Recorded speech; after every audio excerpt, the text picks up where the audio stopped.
This program is brought to you in part by the Paul B. Hunter and Constance D. Hunter Charitable Foundation, a proud partner of WUCF and the Central Florida community. On this edition of Florida Road Trip.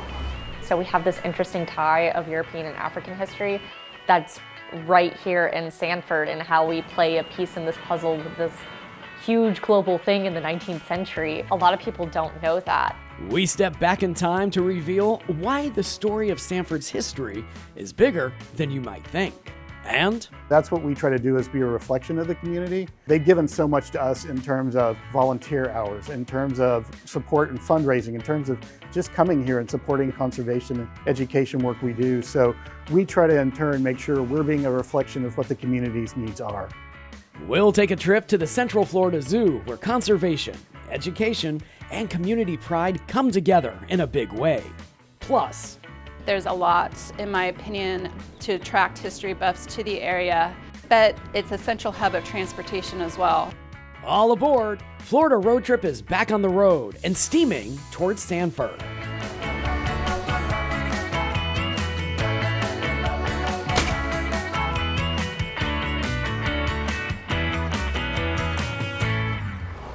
Hi there, and welcome to Florida Road Trip.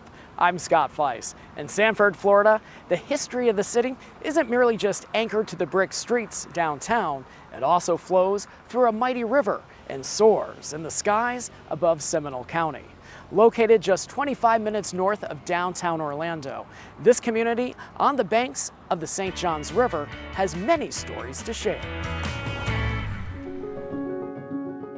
The St. Johns River waterfront is the furthest south that steamships could get on the St. Johns River. That became the essential reason why there was settlement in this area, is because you needed a place where, you could offload your supply ships. Those ships delivered more than cargo. They brought people, ideas, and eventually, conflict. Sanford's earliest roots trace back to a military post. Melonville was this fort town that was made specifically during the Second Seminole Wars. It's part of the Indian Wars, dealing with the Indian Removal Act. We actually had a battle here, which was the Battle of Camp Monroe. The United States had one casualty that we know, which was Captain Charles Mellon. So when they decided to build the fort in the same area, they named it after him. You wind up getting contractors and people who congregate around the forts because they're safe and they're centers of commerce. And from there, you get civic development. Out of Camp Monroe came Fort Mellon. Out of Fort Mellon came the town of Melonville. And after the Civil War, a new figure stepped onto the scene who would transform this river community forever: Henry Shelton Sanford. Henry Shelton Sanford was a northern businessman. He really didn't like the industrialist life. He was more of a traveler, and he wanted experiences abroad. He preferred living in Europe. And during the 1840s, he was over in Germany trying to learn about law and diplomacy. He was tapped by Abraham Lincoln and Henry Seward, the Secretary of State, to be ambassador to Belgium. Henry Sanford's goal there was to make sure that the Confederacy was never recognized by another European nation. And he was given a sort of black budget by Henry Seward to try and buy out Confederate contracts, to conduct espionage activities over there. Think of him like a modern day developer. He didn't live here. He occasionally vacation here. Henry Sanford is mainly building this city abroad. With deep pockets and international connections, Sanford purchased thousands of acres and developed the town that now bears his name. His goal? Create a hub for citrus shipping. He invested a lot of money. In fact, he made a experimental garden in groves called the Lair to see what citrus varieties would work. And he's actually credited with bringing the Jaffa and the Valencia orange to Florida. So if you're ever in the supermarket, you can say, "Oh, thank you, Henry." But just when the industry began booming, a catastrophic weather event changed everything: the Great Freeze. There was like 10 days where it was just super cold. One of our famous photos is of the Zaff brewery. Mr. Zaff is standing underneath his sign, and there's a 5-foot icicle over his head. It killed 95% of all citrus trees in Florida. And here it was devastating. There was a spate of suicides, people fleeing, just trying to get out of the financial downfall that they had. Out of the devastation of the Great Freeze in the mid-1890s came a new identity for Sanford: celery. Yeah, celery. The soils, particularly around Lake Jessup, were particularly mucky and really good for produce grains. And celery pretty much hit the top of the list almost immediately as the most lucrative crop that you could grow in that kind of soil. Back then, it was a luxury crop. We could grow celery in 3 different growing seasons, whereas the current contender for celery production was Kalamazoo, Michigan, and they only had 1 season. We could outproduce them. We wound up producing 25% of the world's celery by 1940. And that's why we got the moniker Celery City, is because Sanford became the heart of that processing industry. Sanford's agricultural chapter began to fade in the 1970s, but its legacy lives on in Sanford's identity. From the celery fields to historic storefronts, the past still shapes the city today. I think when people walk around and they see the history, there's specific people and individuals and stories that go behind that. That's something that I hope that I'm able to bring to the citizens of Sanford.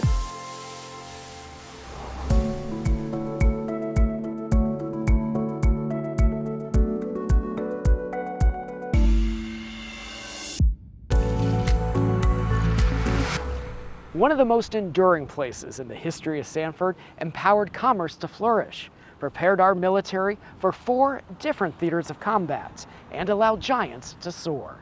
The Orlando Sanford International Airport is where history and modern aviation intersect. In 1941, the city decided they wanted a new airport. They had hoped the military would come in and build that airport, but the military wasn't willing at the time. And so the city started building the new airport themselves. Originally, it was part of the WPA projects during the Great Depression. And then World War II happens, and they're like, wow, let's use this for the military effort. As World War II intensified, the U.S. Navy stepped in to finish the job and turned the airfield into a naval air station by 1942. From then, Sanford was on the map, not just as a military site, but as a hub for aviation history. So it was for pilots, all pilot training. The first group that came here was a medium-range bomber, which is the plane that's behind me here on the platform. And from there, it progressed into some fighters and other bombers. And by the time Korea and Vietnam came around, it was a nuclear-based bomber. Today, visitors are greeted by 2 planes on display, the PV-1 Ventura inside the terminal, and the RA-5C Vigilante outside the entrance. They represent the first and last aircraft stationed at the base. And it's kind of nice to remember that history. But the story doesn't stop there. After World War II, the base briefly closed and found a second life as an unexpected destination for baseball. In the late 1940s, the airport hosted spring training for the New York Giants, changing the old military barracks into dorms and filling the area with the sounds of America's pastime. I think it was about 11 to 12 different baseball fields here on the airport. Kids that were coming in for baseball camps, and then also development for future baseball players, and then spring training as well. The Navy returned to the base on the onset of the Korean War. The military cleared the fields, but the spirit of transformation remained in place. It seems this airport has always found a way to serve its Sanford community. So in 1946, the first cargo flight out of the airport occurred, and it was a gentleman that was carrying celery and I believe radishes to California. And what was interesting about that is you could not have accomplished that flight before because the aircraft that existed before World War II didn't have a cargo hold. But now they did because we needed cargo holds for World War II. Sanford earned the nickname Celery City thanks to its thriving produce industry, and the airport became a vital way of getting that harvest to markets across the country. Fast forward to the 1990s when commercial flights really began to take off. Now commercial aircraft departing the Orlando Sanford International Airport connect travelers with the world. We have 69 destinations with Allegiant out of this airport now. We contribute about $3.2 billion to the regional economy as a result of this airport. The airport continues to honor its past with historic aircraft proudly displayed, and a curated exhibit where vintage uniforms, photographs, and other artifacts tell the story of the airport's roots and its role in the city of Sanford's history. So it's just a nice way to remember the impacts and what happened here, so people that come to the airport can see it. One of the things that's very important to this airport even now is pilot training. We have a large flight school here. They train about 600 students a year, and we don't want to lose that touch to our history. Pilot training will always be part of this airport.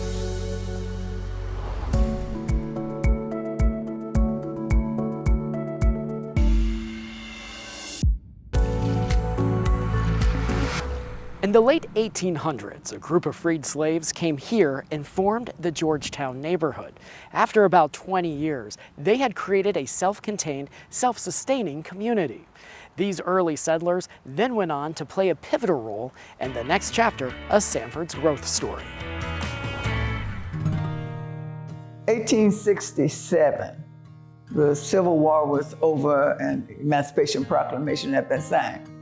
The free slaves heard in some way that there was work in this area. So they came down, and we have to surmise that they came down on a boat from Jacksonville, because remember, there were no roads then that brought you right into Sanford. As they arrived, many settled along Mellonville Avenue, between 10th Street and Celery Avenue. With limited resources, they built shelters, which laid a foundation for what would become a thriving neighborhood. They lived there, I believe, but we believe they had houses there, not houses, but some sort of covering there. And that's where they started the church. The community's growth was closely tied to the city's namesake, Henry Sanford, who saw Georgetown as a home for Black workers. Henry Sanford wanted to create a safe place for his Black workers, partially due to economics, like he needed someone to build the town. And the other reason, at this time, we still have Reconstruction. Henry Sanford is interested in these Black men voting, particularly Republican, and that was kind of the trend at the time because Abraham Lincoln freed the slaves and they tended to vote more Republican. But the early days weren't easy. After Sanford brought in Black laborers from Monticello, tensions rose with the local white population. And just before an election, things turned violent. There's something called the St. Gertrude's Massacre that we know that this white population basically killed several Black workers. And that's what causes Henry Sanford to create Georgetown to, quote unquote, be a safe place. Now, Henry Sanford is by no means a scrupulous man. There's ongoing debate over whether any of this was altruistic. It's a really important factor to consider that the idea of Reconstruction here after the Civil War is very much anchored in the person of Henry Sanford, who is driving all of these sort of political independence movements. He is fostering the creation of colored schools all over, and it creates a very robust school system for that time period in African American education. And that kind of flips on its head later on because Seminole County uses that as an excuse. Oh, we have colored schools everywhere, so we don't really need to integrate. Now, we're talking 1890. This was a Black neighborhood. Everybody, you went to school here, your churches were here. It was really a self-contained community. We had 3 funeral homes, we had stores. People remember they had their own gardens in the backyards. And it wasn't just gardens. Georgetown had skilled tradespeople, barbers, beauticians, a shoemaker, and even its own midwife at Georgetown's maternity home. That's Marie Francis. She delivered over 40,000 babies right here in Georgetown. One of those who lived in that maternity home? Zora Neale Hurston lived in that maternity home. Yeah, she lived there 4 or 5 years. Her father pastored Zion Hope Missionary Baptist Church. Education played a role in the community as well. Hopper Academy was the first school for Black children in Georgetown. And later, Croons Academy was built just across town in Goldsboro. This is Hopper Academy, it was. I believe this building was erected around 1921. And this was grade 1 through 6. The only school in Georgetown. This one is on the National Preservation List. And the other one that's on the list is over on the corner of 9th and Cypress, and that's St. James AME Church. And that one was built, it started in 1910 and they completed it in 1913. Even today, these buildings stand not just as a historic landmark, but as a symbol of the neighborhood's dedication to learning, growth, and pride. Georgetown may look different today, more diverse, more developed, but many longtime residents still feel its original spirit. That's why the community and its leaders, like Julia, are working to keep Georgetown's story alive through walking tours, memorial signage, and events like the annual reading of the Emancipation Proclamation. We want this place to maintain the integrity that it was when it was built. From beauty shops to schoolhouses, Georgetown is more than just a neighborhood. It's a story of strength, survival, and community. You got to know the whole thing in order to know it. And that's what we're trying to. That's our mission, is to get people to know what happened and how they got here.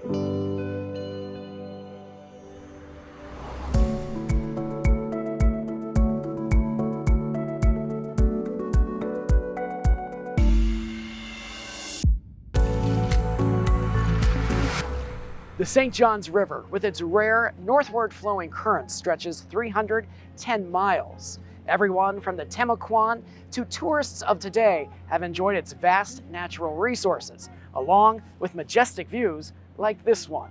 However, history just doesn't flow through the St. Johns River. It also floats on top of it, with the stern wheel paddle boat, the Barbara Lee. First of all, it's the reason why we're here. You have to remember how kind of like 19th century traveling worked. A lot of it was by boats. This is before Henry Flagler made his railroad all the way down to the Keys, which did not really behoove us. In the 19th century, this was as far south as steamboats could travel on the river. That limitation made Sanford the perfect place to stop and settle. But these ships just didn't bring travelers, they carried opportunity. Before roads and railways, rivers were Central Florida's highways. At one point, Sanford was actually much larger than Orlando. It was the celery capital of the world. I believe there was over 100 ships operating out of Sanford that were built very similar to the Barbara Lee. The river is entirely contained within the state of Florida, extends a little over 300 miles. But the interesting thing is that across that entire 300 plus miles, it only drops 30 feet in elevation. So the fact that it does extend down the entire state just made it ideal for commerce. Today, the Barbara Lee offers a chance to float into that history. The sternwheeler is a throwback to Florida's golden age of river travel. A lot of paddle wheelers nowadays are decorative. They actually work, for better or for worse. They control the direction of the boat, backwards, forwards, left, right. She weighs 98 tons. So she's a heavy girl. On a 3-hour lunch cruise, we go approximately 7 miles down the river and 7 miles back. We only consume about 50 gallons of diesel. So in my opinion, that's a very small amount considering the weight, the distance. When she was brought to Sanford in 2012, she went through a major refurbishment. And then after I purchased her in 2023, we went through a remodel on the interior, and then we literally just returned from dry dock where she went through an extensive overhaul. So just like any 40-year-old woman, she wanted to look like she was 20 again. So we essentially helped her do that. We replaced the paddle wheels. So the paddle wheels are brand new. Replaced all the ornamental railing around the ship. She was painted. We got a new galley door. She got new carpeting. She got new AC. So we just did a lot to refresh her and rejuvenate her so that people will still get the historical feel of a sternwheeler, but with a lot of the modern conveniences of today. Slowly cruising Lake Monroe and the St. Johns River, guests enjoy views of Old Florida. Wildlife is definitely a major attraction. We like to say that this is Old Florida, meaning the native flora and fauna is very evident. One of the reasons I love Florida so much is all the beautiful birds and wildlife that you can see here. A lot of people really enjoy seeing alligators, especially from a distance. The Barbara Lee is a cruise, but also a full experience, combining nature, dining, and live entertainment, which sometimes includes historical presentations. Transporting cattle, packaging as well. Visitors are permitted to wander the decks during the 3-hour tour. And while it's not part of the usual wandering, I somehow scored a seat in the captain's chair and even got to steer the boat for a bit. Don't try this at home or on the river. Walk around pretty much any point during the cruise. It's entertainment, it's nature, it's sailing experience as well.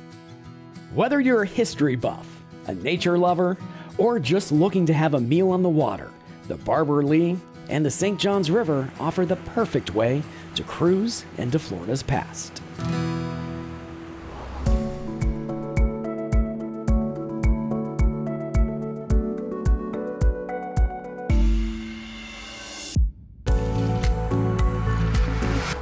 Have you ever heard somebody say, "It's a zoo in there"? Here in Sanford, that's not a bad thing. That started with a little monkeying around at the Central Florida Zoo. In 1923, a monkey was given to the Elks Club here in Sanford, and they gave it to the fire department to display, and then people started giving other animals to the fire department. There was like a possum and a raccoon, a bulldog, another monkey, and so everyone started coming every weekend to see the animals at the fire department, and that was the genesis of the zoo. By 1941, those informal visits turned into an official zoo along Sanford's waterfront, right where City Hall now stands. It may have been small in size, but it had a big personality. One of the most famous things there was called Monkey Island, where everyone would come and see them, and it was an interesting place. You actually could put a board up against Monkey Island and the monkeys would come out and play to you, which is terrifying to me as a zoo director now. The zoo moved to its current location in 1975, under the leadership of its director, Jack Hanna, along with the support of the community. There was a large group of citizens that got together and raised funds to be able to build and be on this spot. And Seminole County was nice enough to give the land for us to be on. So it really was the whole community coming together and saying, we want something like this in our community, and getting together, raising those funds and getting this done. Even in those early years at the new location, the animal collection was impressive. When we moved here in 1975 to the location where we are right now, the collection consisted of several different species of primates, large cats, black bears, and even elephants. You won't find elephants here today, but their old habitat has a new tenant. Behind me right now was the former elephant habitat, which we have learned so much more about elephant social needs and space needs that we no longer have elephants here, but it is the perfect size for a greater one-horned rhinoceros. The other animals in our collection have all been picked because they do really well in the Florida environment. So we have lots of different animals that you would find in hot, humid environments like clouded leopards, lemurs, things of that nature. While the Central Florida Zoo is home to familiar favorites like giraffe and cheetahs, it also houses some truly unique species you won't find just anywhere. One of those animals is going to be the fossa. Fossa are the largest predator that you will find in Madagascar. We also have Chicoan peccaries here, which are an animal that Western scientists didn't even know existed in Paraguay until the 1990s. The zoo holds on to its quirks and charms, including a few characters from the past. I'll share a few tidbits from the early years that are just kind of funny. So when we were over where City Hall is, apparently we had a parrot that cussed at everyone when they came to the zoo and left the zoo. Big guy is one of our spider monkeys, and he's about 44 years old. So chances are, if you were here, 20, 30 years ago as a kid, you saw a big guy in his habitat, and he's doing great. 50 years is a long time in a community, so there's a lot of families that have come here for multiple generations. The zoo has changed and expanded a lot over the course of those 50 years. A lot of exhibits that have changed, a lot of things that we've built and added over that time. In 1984, we opened our herpetarium, where we had about 49 different species, venomous and non-venomous reptiles. In 2005, we opened our Wayne Dench Discovery Center, which is where a lot of our education classrooms and events take place, and also our zoo lab, which is where we keep all of the program animals that come out for education programs. But there's more to the Central Florida Zoo than just the animals. In 2007, it was officially certified as a botanical garden, offering peaceful escape into the landscapes and native plants. And whether it's through the gardens or animal care, conservation remains at the heart of the zoo's mission. We have animals here in our collection that have been recommended to be here so that we can breed them so that they can contribute to the population.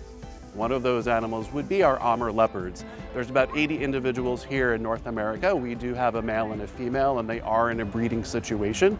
So fingers are crossed that they will breed this year and that they will add to that population. Also, we support the Orion Center for Indigo Conservation. So the indigo snake is Florida's largest snake species, and we hatch out those animals at that center, and then they get released into areas of Florida and the southeast United States where that animal has been pushed out due to human encroachment and habitat loss. In Sanford, history isn't just the past. It's living, breathing, and swinging from the trees. From its early monkeys to its rare leopards, the story of the zoo is just not about the animals, but a reflection of the community that surrounds it. Community has a huge impact on the zoo, and I think it's reciprocal. Everyone's had a huge impact over these 50 years. That's going to wrap it up for our ride through the history of Sanford, Florida. Thanks for joining us. I'm Scott Feiss. I invite you to join us for another edition of Florida Road Trip. Until then, safe travels, everyone.